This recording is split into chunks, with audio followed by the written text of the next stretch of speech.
सदगुरु कबीर बड़े निराले संत थे।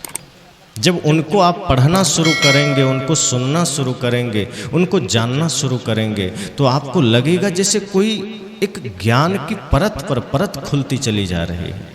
जैसे आप सूर्य को बहुत देर तक देख नहीं पाएंगे और जितना देखेंगे उतना ही पर्याप्त है, बहुत देख नहीं पाएंगे। इसी तरह सदगुरु कबीर का जीवन इतना विराट है कि आप बहुत सोचने लगेंगे, समझ में भी नहीं आएंगे, क्योंकि उनके हर पहलू अपने आप में ज्योतिर्मय है। उनके हर पहलू अपने आप में चमक से भरा हुआ है। इसलिए मैंने एक शब्द आपको बताया कि किस तरह वो साधना की बात करते हैं, और उनकी साधना में सब कुछ सहज है। वो जब ध्यान की बात करते हैं तो वो भी कहते हैं सहज ध्यान रहो, ज़्यादा दौड़ने की जरूरत नहीं है। वो ध्यान की भी बात करते हैं तो कहते हैं बड़ा सरल है ध्यान।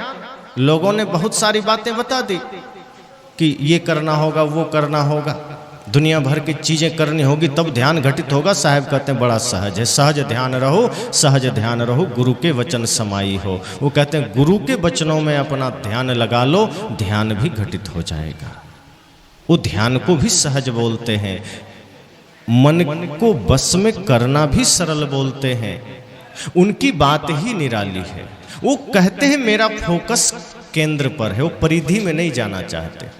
जैसे मैंने कहा कि जड़ में पानी डालो पूरा पेड़ हरा भरा हो जाता है, वैसे ही सदगुरु कबीर कहते हैं मूल गहेते काम है, मूल को पकड़ लीजिए सब कुछ हो जाएगा। एक बार एक राजा ने घोषणा किया कि इस राज्य में जितनी भी चीजें हैं, जो सबसे पहले जिस चीज को छू देगा वो उसकी हो जाएगी। राजा ने घोषणा कर दिया। अब सोच लीजिए यहीं कोई घोषणा हो जाए, अभी इसी गांव में कोई धनपति आदमी घोषणा कर दे कि मेरी जमीन, मेरा घर, मेरी गाड़ी जो पहले छू देगा उसका हो जाएगा, यहाँ एक भी आदमी नहीं मिलेगा। तो वैसे ही राजा ने घोषणा किया कि जो सबसे पहले छू देगा उसी का हो जाएगा। अब भीड़ लग गई, कोई सोना चांदी को छू रहा है, कोई हीरे जवाहरात को छू रहा है, कोई महल को छू रहा है, कोई हाथी घोड़े को छू रहा है। सब लोग लगे हुए हैं कितना अधिक से अधिक छू ले। और एक छोटी सी बच्ची थी, वो धीरे धीरे राजा की तरफ जा रही थी। राजा सोचता है कि बाकी सारे लोग धन की तरफ दौड़ रहे हैं, बाकी सब लोग संपदा की तरफ दौड़ रहे हैं, महल की तरफ दौड़ रहे हैं, ये छोटी सी बच्ची मेरे तरफ क्यों आ रही है। तब तक वो बच्ची राजा के पास पहुंच गई और राजा को ही छू देती है। कहती मैं आपको ही छू दी हूं, अब आप ही मेरे हो गए, पूरा राज्य हमारा हो गया। क्या छूना सोने चांदी को, क्या छूना महलों को, क्या छूना हाथी घोड़े को, तब तो बहुत समय लग जाएगा। सब कुछ तो आपका ही है, मैंने आपको ही छू दिया है, अब आप मेरे हो गए। और जब राजा ही हमारा हो गया तो पूरी राजधानी हमारी हो गई, पूरा राज्य हमारा हो गया। साहब कहते मूल गहेते काम है। उनकी वाणियां अद्भुत है। वो कहते बाहर क्या भटकना, बाहर क्या दौड़ना, भीतर लौटिए। जब मन शांत होगा तो पाएंगे भीतर परम आनंद का जो विराट क्षेत्र है, उसमें बाहर की पूरी दुनिया भी समा जाए। वो भीतर लौटने की बात करते हैं। जब आप अशांत हैं तब वो भीतर लौटने की बात करते हैं। जब आप परिवार में जीते हैं तो पति पत्नी के लिए समर्पण की बात करते हैं। जब आप एक राष्ट्र में जी रहे हैं तो राष्ट्र के लिए वो राष्ट्र धर्म निभाने की भी बात करते हैं। जब आप वैश्विक रूप से अपने को जोड़ते हैं तब वो एक मानवतावादी विचारधारा भी आपको देते हैं। जब बुराई जीवन में है तो चोट भी देते हैं और कहते हैं गुरु कुम्हार शिष्य कुंभ है, गढ़ी गढ़ी काढ़े खोट, और अंदर हाथ सहार दे बाहर मारे चोट। सदगुरु कहते हैं कि मैं गुरु तो कुम्हार है, जैसे कुम्हार घड़ा बनाता है तो अंदर पहले हाथ लगा देता है, बाहर से जहाँ टेढ़ा होता है उसको जोर जोर से मार के ठीक करता है। अगर वो अंदर हाथ नहीं देगा और एक बार मार दे तो पूरा घड़ा ही टूट जाएगा। यही काम गुरु का है। जो सच्चे गुरु हैं वो पहले शिष्य को भीतर से प्रेम का सहारा देते हैं, अपने जीवन का आधार देते हैं और ऊपर से ज्ञान का चोट देते हैं, और ज्ञान का चोट पाकर के शिष्य भी सुंदर हो जाता है। गुरु कर ले आप समान, फिर वो गुरु अपने गुरु रूप में ही शिष्य को गुरुत्व से भर देता है, उसके भीतर के गुरुत्व को जागृत कर देता है। तो सदगुरु कबीर के जब एक एक विचार को, एक एक पहलू को आप पढ़ेंगे, सुनेंगे, तो लगेगा कि जीवन में ऐसा कुछ भी नहीं जो उन्होंने कहा ना हो। जितनी भी समस्याएं हैं उन्होंने कहा है। यदि कहीं जातिवाद है तो सबसे ज्यादा प्रहार उन्होंने किया। उन्होंने कहा जब मानव एक है, सबके अंदर खून एक है, सबके अंदर हड्डियां एक जैसी है, फिर विरोध किस लिए, छुआछूत किस लिए?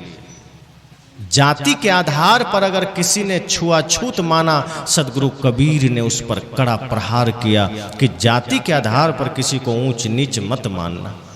व्यक्ति कर्म के आधार पर ऊंच नीच बनता है। अगर कोई सदगुरु कबीर की नजर में अगर कोई मांसाहार करता है, सदगुरु कबीर की नजर में अगर कोई नशा करता है, कोई झूठ बोलता है, अर्थात कोई पाप करता है, तब सदगुरु कबीर कहते हैं कि मैं उसे नीच मानता हूं। लेकिन संभावनाएं उसके अंदर भी है, वो भी अपने जीवन को पावन बना सकता है, जैसे रत्नाकर ने बनाकर वाल्मीकि किया, जैसे अंगुलीमाल ने अपने जीवन को पावन किया। सदगुरु कबीर कहते हैं महापापी से पापी आदमी क्यों ना हो, उसके भीतर एक संभावनाएं होती है। सदगुरु कबीर कहते हैं मंथरा जैसी भी कोई औरत हो जो दिन रात शिकायत में लगी हो, उसके अंदर भी वो बीज है जो वृक्ष बन सकता है। उसके अंदर भी वो संभावनाएं हैं अगर वो ज्ञान ध्यान सत्संग में लग जाए। सदगुरु कबीर प्रहार करते हैं जातिवाद पर, सदगुरु कबीर प्रहार करते हैं छुआछूत पर, सदगुरु कबीर प्रहार करते हैं जैसे कि पहले कभी ऐसा समय रहा जहां नारियों को पढ़ने का अधिकार नहीं था, जहां नारियों को मंदिर जाने का अधिकार नहीं था। एक जगह की घटना है, एक मंदिर में एक महिला पूजा करने जाना चाहती थी। वो राधा कृष्ण का मंदिर था, कृष्ण जी और राधा जी विराजमान हैं मंदिर में। पुजारी ने रोक दिया, कहा तुम नहीं जा सकती। उसने कहा क्यों? कहा चूंकि तुम औरत हो, महिला हो। उसने कहा मैं पूजा करने मंदिर नहीं जा सकती, तो मंदिर में राधा जी क्या कर रहे हैं, वो भी तो औरत है, उसको बाहर करो। जब औरत मंदिर के अंदर नहीं जा सकती तो मंदिर के अंदर औरत कर क्या रही है? जब पुरुष प्रधान ही समाज है तो उसको हटा दो औरत को। औरतों को मंदिर जाने का अधिकार नहीं था। सदगुरु कबीर कहते हैं आधे वश से पुरुष आधे वश से जो को पुरुषा को नारी। कहते देह भाव से भले भिन्नताएं हैं, चेतना तो सबके अंदर एक है, फिर भिन्नताएं क्यों? सदगुरु कबीर ने उसको नारियों को भी सम्मान दिलाया। सबसे ज्यादा अगर किसी ने नारी को सामने लाया, उनको सम्मान दिलाने की बात कही, उनके लिए लड़ाई लड़ी, वो संत सम्राट सदगुरु कबीर साहब हैं। कहते हैं नारी श्रेष्ठ है, नारी तो नारायणी है, जो एक शिशु को जन्म देकर के इतना बड़ा कर देती है और वो कल को नारी का ही विरोध करता है। सदगुरु कबीर कहते हैं जिसने तुम्हें जन्म दिया है, जो सृष्टि की जननी है, उसका ही तुम विरोध करते हो, कैसी नीच सोच है तुम्हारी। तो नारी को भी सम्मान दिलाया, शिक्षा से लेकर के सब कुछ अधिकार दिलाया। वो सदगुरु कबीर हैं। जहां गलत देखते हैं वहां बोल पड़ते हैं। वे कहते हैं अगर कोई सिर्फ जाति उच्च में जन्म लेने से ऊंचा हो गया, तो ऊंची जाति में तो रावण भी जन्म लिया था ब्राह्मण कुल में, लेकिन कर्म से वो राक्षस हो गया, तो क्या उसकी पूजा हुई? राम जी ने मार दिया उसको। अगर जाति से कोई ब्राह्मण ही क्यों ना हो और अगर कर्म उसका नीच है, तो वो रावण के ही कुल का माना जाएगा, वो बढ़िया नहीं माना जाएगा। अगर कोई ऊंचे कुल में जन्म लिया है, मांसाहार करता है, दारू पीता है, व्यभिचार करता है, झूठ बोलता है, सदगुरु कबीर कहते हैं फिर भले ही ऊंचे कुल में जन्म लिया पर कर्म उसका ऊंचा नहीं है, इसलिए फिर वो ऊंचा नहीं हो सकता। इसलिए साहब ने कहा कि जाति के आधार पर किसी को ऊंचा नहीं मान सकते, कर्म के आधार पर व्यक्ति ऊंचा होता है, आदर्श के आधार पर ऊंचा होता है, विचार के आधार पर ऊंचा होता है। और इसका प्रमाण देखिए महर्षि वाल्मीकि। आज वाल्मीकि समाज ST/SC में आता है, लेकिन उस समय महर्षि वाल्मीकि रामायण के रचनाकार हैं, इतने श्रेष्ठ हैं। राम उनके चरण छूते हैं, निषाद राज राम उनसे गले लगते हैं, माता शबरी भीलन जाति की हैं, एकदम पिछड़ा समाज, राम जी उनके जूठे बेर खाते हैं। तो इस तरह से सदगुरु कबीर कहते हैं कि जब आप जाति भाव को मिटा देंगे तब समाज में समरसता आएगी। तो जब जातिवाद पर बोलते हैं तो बड़े ही कठोर रूप से बोलते हैं, और जब ईश्वरवाद पर बोलते हैं तब भी इस तरह से बोलते हैं। जब संप्रदायवाद पर बोलते हैं कि कोई कहता है हम हिंदू हैं, कोई कहते हैं मुसलमान हैं, सदगुरु कबीर कहते हैं हिंदू हैं तो मंदिर का निर्माण करते हैं, मुसलमान हैं तो मस्जिद का निर्माण करते हैं, ईसाई है तो गिरजाघर का निर्माण करता है, सिख है तो गुरुद्वारे का निर्माण करता है। सिख के गुरुद्वारे में मुसलमान नहीं जाता, मस्जिद में सिख नहीं जाता, ईसाई के घर मुस्लिम नहीं जाता, कोई किसी के मंदिर में, कोई किसी के मस्जिद में जाता ही नहीं। सदगुरु कबीर ने कहा कि आज इंसान के इतिहास में, इंसानों के इस इतिहास में आज तक किसी ने एक ऐसा मंदिर नहीं बनाया जहां सब जा सके। हिंदू ने बनाया तो मुस्लिम नहीं जाता, मुस्लिम बनाया तो हिंदू नहीं जाता। साहब ने कहा नहीं, अब मंदिर को थोड़ा बदलना पड़ेगा, अब एक ऐसे मंदिर का निर्माण करना पड़ेगा जिसमें ईंट इंसानियत की हो। अब एक ऐसे मंदिर का निर्माण करना पड़ेगा जिसमें चूना चरित्र का हो। अब एक ऐसे मंदिर का निर्माण करना पड़ेगा जिसमें सीमेंट सत्य का हो। और जिस दिन आपने ऐसा मंदिर बना लिया वहां सब जाएंगे। तो साहब ने कहा मैं मंदिर का विरोधी नहीं हूं, पर ऐसा मंदिर बनाओ कि सब जाए, और ये संप्रदायवाद की जरूरत नहीं है। संप्रदायवाद के नाम पर आज समाज बटा है।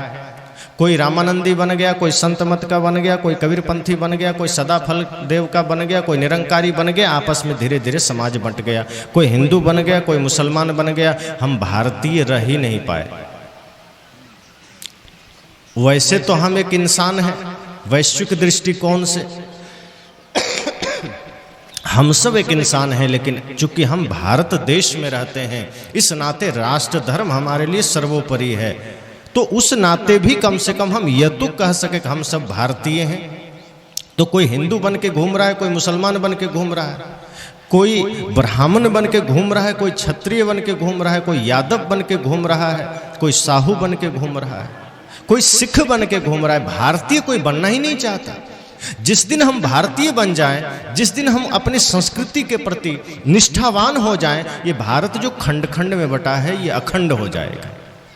सदगुरु कबीर ये भाव भी जगाना चाहते हैं कि आप संप्रदायवाद के जंजीरों से बाहर निकलिए। जैसे कोई आदमी कमरे में सो रहा है, जरा अनुभव कीजिए, कमरे में सो रहा है, दरवाजे बंद हैं, खिड़कियां बंद है, पर्दे लगे हुए हैं, और वो कहे कि मेरे पास सूर्य का प्रकाश नहीं आ रहा है, तो आप क्या कहेंगे कि तुम पागल हो?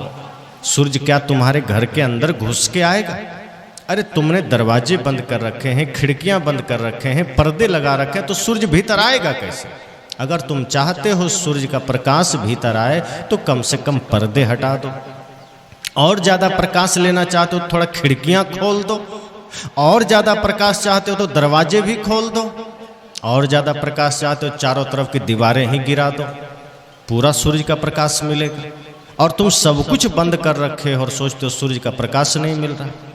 ठीक इसी तरह से हमने मान्यताओं की दीवारें खड़ी कर रखी है, हिंदू की, मुस्लिम की, ईसाई की, ब्राह्मण की, क्षत्रिय की, ऊंच की, नीच की, हिंदी की, अंग्रेजी की, मराठी की, बिहारी की, चारों तरफ से दीवारें खड़ी है। और हम सोचते हैं सत्य हमारे पास आता क्यों नहीं, हम सोचते हैं प्रेम हमारे पास आता क्यों नहीं, हम सोचते हैं भक्ति हमारे पास आती क्यों नहीं।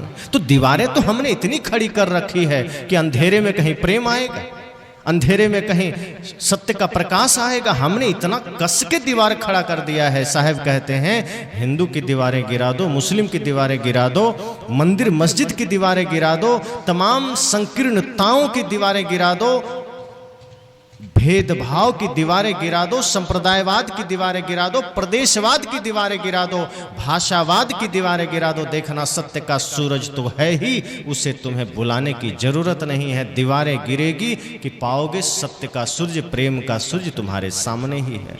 फिर महसूस होगा कि हम सब तो एक राष्ट्र, इस भारत रूपी राष्ट्र में है, भारतीय है, इसके अलावा कुछ नहीं। फिर जो आपस की जो भेद है वो मिट जाएगी, आपस की जो विषमताएं हैं वो मिट जाएगी, आपस की जो दीवारें हैं वो मिट जाएगी। और अभी तो ऐसी हो गई कि भाई भाई के बीच दीवारें आ गई, तो संप्रदाय की दीवारें तो छोड़ दीजिए, सास बहू के बीच दीवारें आ गई। सदगुरु कबीर कहते हैं नहीं, मैं ये सपना नहीं देखा था, मैं तो ये चाहता था कि सब घट मेरो साइयां सुनी सेज न कोई। सदगुरु कबीर का उद्घोष है कि मैं तो ये चाहता था कि सब घट मेरो साइयां, ये दर्शन आप कर सके कि सबके घट में मेरा साईं, मेरा परमात्मा बैठा है। सदगुरु कबीर कहते हैं, मैं तो ये चाहता हूं कि जेते औरत मर्द उपाने सो सब रूप तुम्हारा, कबीर पोंगरा अलह राम का सो गुरु पीर हमारा। वो तो कहते जितने स्त्री पुरुष सब तुम्हारा ही रूप है, किससे विरोध करना, किससे नफरत करना, किससे घृणा करना, ये पूरा देश हमारा है। इसलिए सदगुरु कबीर इस राष्ट्रवाद के भाव को भी जगाते हैं। यद्यपि वो तो पूरे विश्व, वैश्विक रूप से संपूर्ण विश्व की दृष्टिकोण से कहते हैं पूरा विश्व हमारा परिवार है, और ये हमारे ऋषियों ने भी कहा था कि वसुधैव कुटुंबकम।